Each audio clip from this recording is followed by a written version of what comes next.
যেই সূরা শত্রুকে অন্ধ করে দেয়। কি করে দেয়? এই সূরার প্রথম 9টা আয়াত যদি বিপদে পড়ে, শত্রুর কবলে পড়ে আপনি তেলাওয়াত করেন, শত্রুর চোখটারে অন্ধ করে দিবে কে? আল্লাহ। বিশ্বনবী মক্কা থেকে যখন মদিনায় যায়, হিজরতের সময় বিশ্বনবী সূরাতুল ইয়াসিনের প্রথম 9টা আয়াত তেলাওয়াত করলেন। তেলাওয়াত করে আল্লাহর নাম নিয়ে ঘর থেকে বের হলেন। আশেপাশে কাফেররা ঘুরে কিন্তু বিশ্বনবীরে দেখে না, সবাই খেলে এরকম এরকম করে, ডানে বায়ে হাতায় বিশ্বনবীর সামনে দিয়ে যায়, কিন্তু কাফেরদের চোখ অন্ধ করে দিয়েছে কে? আল্লাহ। এজন্য কোরআন তেলাওয়াত করলে কাফেরদের চোখকে অন্ধ বানায় দেয় কে? আল্লাহ। এজন্য সূরার একটা নাম হচ্ছে সূরাতুল মুইম্মাহ। কি নাম? অন্ধ করে দেয়। তাফসিরে কুরতুবীর মুসান্নিফ ইমাম আল কুরতুবী, উনাকে জালিম বাদশা বন্দী করেছিল। ওনার তাফসিরে এসেছে উনি শক্তিশালী লোক ছিলেন, জেলখানা ভেঙে বাঁচার জন্য দিয়েছে দৌড়। উনারেও ধরার জন্য জালিম বাদশার সৈনিকেরা ঘোড়া নিয়ে রওনা হয়েছে। উনিও দৌড়ায়, ঘোড়াও পেছন থেকে আসে। ওমিয়া মানুষ কি ঘোড়ার দৌড়ের সাথে পারে? উনি হাঁটতে হাঁটতে হয়রান হয়ে এক বালুর ময়দানে যে ধপাস করে পড়েছে। ওরাও ঘোড়া দিয়ে এসে নেমেছে, কিন্তু আজীব তামাশা, উনি বালুতে ধপাস করে পড়েই সূরাতুল ইয়াসিনের প্রথম 9 আয়াত তেলাওয়াত করতে শুরু করেছেন। ওরা নিচে নেমে ডানে বায়ে সামনে পিছনে খালি খুঁজে, কিন্তু দেখে না, সামনেই কিন্তু বসা। ওদের চোখটার অন্ধ করে দিছে কে? আল্লাহ। বিশ্বাস হয়? ঈমান হয়? এজন্য বিপদে পড়লে সূরাতুল ইয়াসিনের প্রথম 9 আয়াত পড়তে রাজি আছেন? আল্লাহ তুমি তৌফিক দাও। আর জোরে পড়েন আমিন। এজন্য আল্লাহ চমৎকার ভাবে এই সূরাটা শুরু করে দিলেন। 2টা কাটা অক্ষর দিয়ে আল্লাহ বললেন ইয়াসিন ওয়াল কুরআনিল হাকীম ইন্নাকা লামিনাল মুরসালিন আলা সিরাতিম মুস্তাকিম। পড়েন সুবহানাল্লাহ। ইয়াসিন সূরাটা শুরু করলেন কি দিয়ে? এটা কি কোনো বাক্য? এটা কি কোনো শব্দ? এটা কি অক্ষর? 2টা। প্রথম অক্ষরের নাম, দ্বিতীয়টা আওয়াজ করে বলেন, প্রথম অক্ষরটার নাম, দ্বিতীয়টা। খুব চমৎকার না? বাক্য দিয়ে এই সূরাটা শুরু করে নাই। যেমন ইযা জুলজিলাতিল আরদু জিলজালাহা, এই সূরার প্রথম আয়াত, এটা একটা বাক্য না? আচ্ছা। ওয়াদ-দুহা ওয়াল-লাইলি ইযা সাজা, বাক্য না? কিন্তু ইয়াসিন, এটা কি কোনো বাক্য? এটা কি কোনো শব্দ? না, এটা কাটা 2টা অক্ষর। সুবহানাল্লাহ পড়েন। আল্লাহ 114টা সূরার প্রায় 29টা সূরা এরকম কাটা কাটা অক্ষর দিয়ে শুরু করেছেন। সুবহানাল্লাহ নাই? এই 29টা সূরা কখনো আল্লাহ একটা অক্ষর দিয়ে শুরু করেছেন, কখনো 2টা অক্ষর দিয়ে, কখনো 3টা দিয়ে, কখনো 4টা দিয়ে, কখনো 5টা দিয়ে। একটা অক্ষর দিয়ে আল্লাহ কোরআনের সূরা শুরু করেছেন, এরকম একটা সূরা বলেন।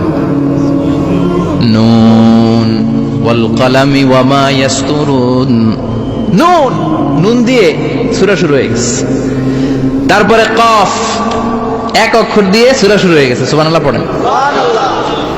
এবার বলেন 2 অক্ষর দিয়ে সূরা শুরু হয়েছে, এরকম সূরা বলেন। এত দূরে যান কেন? এটা আছে না নাই? ইয়াসিন। সুবহানাল্লাহ পড়েন। ইয়াসিন 2 অক্ষর দিয়ে। তারপরে হামিম।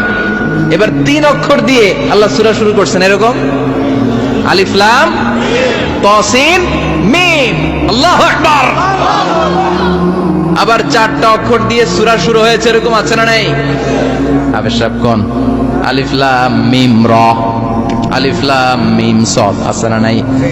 আবার 5টা কাটা অক্ষর দিয়ে সূরা শুরু হয়েছে, এরকম সূরাও আছে না নাই? সূরা মারিয়ামের শুরুতে কি আছে?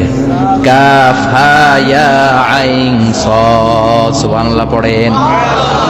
এরকম প্রায় 29টা সূরা আল্লাহ কাটা কাটা অক্ষর দিয়ে শুরু করেছেন, কোনো বাক্য দিয়ে নয়, কোনো শব্দ দিয়ে নয়। কি দিয়ে? হারফ দিয়ে। হারফ, এই হারফগুলোরে বলে হুরুফ আত-তাহাজ্জি বা হুরুফ আল-মুকাত্তাআত, কাটা কাটা অক্ষর। মনে রাখবেন কোরআনের আয়াতগুলো 2 ভাগে বিভক্ত, একটা মুহকাম, একটা মুতাশাবিহ। মুহকাম মানে যেগুলোর অর্থ আমরা জানি, যেগুলোর ব্যাখ্যা আমরা জানি, যেটা ইন্টারপ্রিটেশন, এক্সপ্লেনেশন আমাদের জানা আছে। আর মুতাশাবিহ আমরা অর্থ জানি না, আমরা ব্যাখ্যা জানি না, এটা দিয়ে আসলে কি বুঝাইছে আমরা কেউ জানে না। জানে একজন, চিল্লায় বলেন তিনি কে? আল্লাহ বললেন ওয়া ইন কুনতুম ফি রাইবিম মিম্মা নাযালনা আলা আবদিনা ফাআতু বিসূরাতিন মিন মিসলিহি ওয়াদউ শুহাদাআকুম মিন দুনিল্লাহি ইন কুনতুম সাদিকিন। আল্লাহ বললেন ও জাহেলি যুগের লোকেরা, শোনো শোনো, এত আরবি কবিতা বানাতে পারো, এত গল্প লিখতে পারো, আরবিতে এত নোবেল বানাতে পারো, উপন্যাস বানাতে পারো, আর্টিকেল লিখতে পারো, আমার নবীর উপর যে কোরআন আমি নাজিল করেছি এই কোরআনের ব্যাপারে অন্তরে যদি কোনো সন্দেহ থাকে, বাপের বেটা হলে পারলে কোরআনের মতো একটা সূরা বানিয়ে নিয়ে আসো। পারছে? কিয়ামত পর্যন্ত কেউ পারবে? বিশ্বনবী যেই জামানাতে এসেছিলেন ওই জামানায় আরবি ভাষা সাহিত্যের উৎকর্ষতা সাধিত হয়েছিল। আরবি ভাষার এতটা উৎকর্ষ পৃথিবী কখনো দেখে নাই। কবিতা, গদ্য, পদ্য, গল্প, উপন্যাস, রচনা, প্রবন্ধ, আর্টিকেলের শয়লাভ।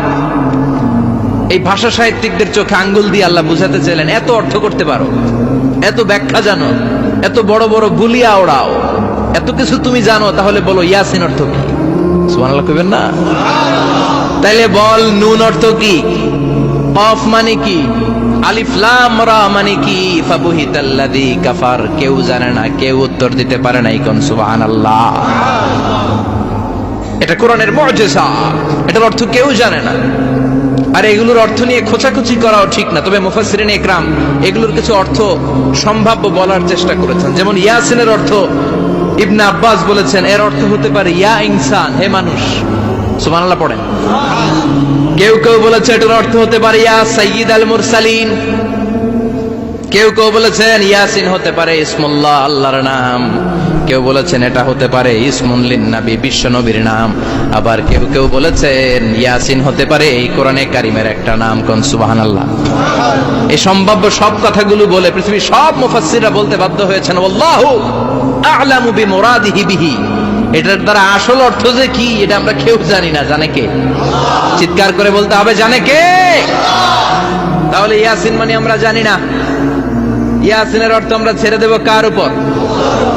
এজন্য এই সূরাটা যেন তেন সূরা নয়, এটা তো কোরআনের কলিজা, হার্ট, হৃদয়। এজন্য সূরাটা সূরাতুল আযীমা। সুবহানাল্লাহ পড়েন। আমাদের দেহে যেমনি কলব আছে, প্রতিটা প্রাণীর যেমনি কলব আছে, অন্তর আছে, কোরআনেরও কলব আছে না নাই? কোরআনের কলবের নাম? চিল্লায় বলেন, কোরআনের কলবের নাম? আবার বিশ্বনবী বলতেন ইকরাউ আলা মাউতাকুম সূরাত ইয়াসিন। তোমাদের মুমূর্ষু ব্যক্তিদের সামনে বসে সূরাত ইয়াসিন তেলাওয়াত করো।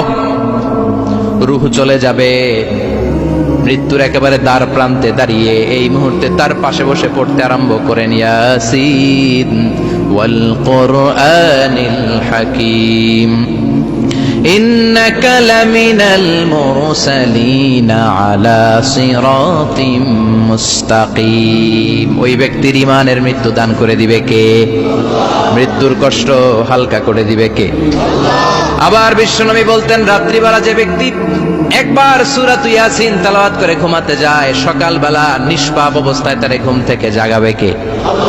তাহলে এই সূরার মর্যাদা কম কম না বেশি বেশি? কলবুল কোরআন, এটা কোরআনের কলব। একবার পড়লে 10 পড়ার সওয়াব। আবার মুমূর্ষু ব্যক্তির সামনে বসে সূরা ইয়াসিন তেলাওয়াত করতে বলা হয়েছে। তাহলে মৃত্যুর কষ্টরে হালকা করে দেয় কে? আবার রাত্রিবেলা সূরা ইয়াসিন তেলাওয়াত করলে সকালবেলায় নিষ্পাপ বানায় দেয় কে? মনে থাকবে? কোরআনের কলবের নাম কি? ভুলে যাবেন না তো? বেশি বেশি তেলাওয়াত করতে রাজি আছেন? সকাল সন্ধ্যা তেলাওয়াত করবেন তো? সূরা ইয়াসিন ছাড়াও এই সূরার অনেকগুলো নাম তাফসীর গ্রন্থে পাওয়া যায়। এই সূরার একটা নাম হচ্ছে সূরাতুল কাদিয়া। সূরাতুল তাকদি হাজাতা কারিইহা। যে এই সূরা তেলাওয়াত করে ওই তেলাওয়াতকারীর যে হাজত আছে, প্রয়োজন আছে, এই সূরার বরকতে আল্লাহ তার প্রয়োজন পূরণ করে দেয়। আমাদের জীবনে প্রয়োজন আছে না নাই? কার কাছে চাইবো? বিপদে পড়লে কারে বলবো? আমরা বিপদে পড়লে প্রথমে শেয়ার দেই ফেসবুকে। কোথায় শেয়ার? আগে শেয়ার দিব কার কাছে? মনে থাকবে? বিপদে পড়লে ফেসবুকে শেয়ার দিব না, বন্ধুরে শেয়ার করব না, বউয়ের কাছেও পরে শেয়ার করব, আগে শেয়ার করব কার কাছে? মনে থাকবে? এজন্য বিশ্বনবী বলতেন এই সূরার নাম সূরাতুল কাদিয়া। মানুষের হাজত পূরণ করে দেয়। এই সূরা তেলাওয়াত করে যদি আপনি আল্লাহর কাছে কোনো বিপদ থেকে পানা চান অথবা কোনো প্রয়োজন নিয়ে দোয়া করেন, সূরার বরকতে প্রয়োজনটা পূর্ণ করে দেয় কে? কেউ যেটা পারে না পারে কে? কেউ যেটা দেয় না দেয় কে? কেউ যেটা শোনে না শোনে কে? তাহলে পেলাম সূরাতুল কাদিয়া। আরেকটা নাম আছে সূরার, সেটা হচ্ছে সূরাতুল আযীমা, সুমহান সূরা। কি সূরা? সুমহান, আযীমা।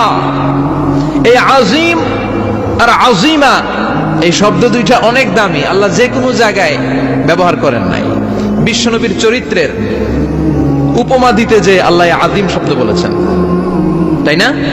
রব্বুল আলামিন বলেন, ওয়া ইন্নাকা লাআলা খুলুকিন আযীম। ও নবী, সাধারণ কোন চরিত্র আপনারে আমি দেই নাই, আপনারে আমি দিয়েছি আযীম একটা চরিত্র। খুলুকুন আযীম, and verily indeed you are on a very good standard of character। অসাধারণ চরিত্র দিয়েছি। বিশ্বনবীর চরিত্র বুঝাতে যে আল্লাহ কি শব্দ ব্যবহার করেছেন? কথা বলে না, তাফসীর শিখে যেতে হবে। কোন শব্দ ব্যবহার করেছেন? আযীম। আবার আল্লাহ নিজের পরিচয় দিতে যে আযীম বলেছেন, ওয়ালা ইয়াউদুহু হিফযুহুমা ওয়া হুয়াল আলিয়্যুল আযীম। সুবহানাল্লাহ। আকাশ জমিনের নিয়ন্ত্রণ করতে যে আল্লাহ কখনো ক্লান্ত হয় নাকি? কারণ তিনি হচ্ছেন আল আলিয়্যুল আযীম। আল্লাহু আকবার। তার মানে নবীর চরিত্রের ক্ষেত্রে আযীম, আল্লাহর নিজের সত্তার ক্ষেত্রে আল্লাহ বললেন আযীম। আবার বললেন কিয়ামতের দিন গোটা পৃথিবীটারে আমি নাড়িয়ে দেব, গোটা পৃথিবীতে একটা আমি ভূমিকম্প দিব। এই কথাও কোরআনে আছে না নাই? ইযা জুলজিলাতিল আরদু জিলজালাহা আল কারিয়াতু মাল কারিয়া। পুরো পৃথিবী কাঁপিয়ে দিব। এই কাঁপাকাঁপিটা, ওই দিনের ভূমিকম্পটা কি অন্যান্য সময়ের ভূমিকম্পের মতো হবে? এই ভূমিকম্পকে আল্লাহ বলেছেন আযীম। ইন্না জালজালাতাস সাআতি লা শাইউন আযীম। সেদিনের ভূমিকম্প সাধারণ কোনো আর্থকোয়েক নয়, সাধারণ ভাইব্রেশন না, এটা আযীম।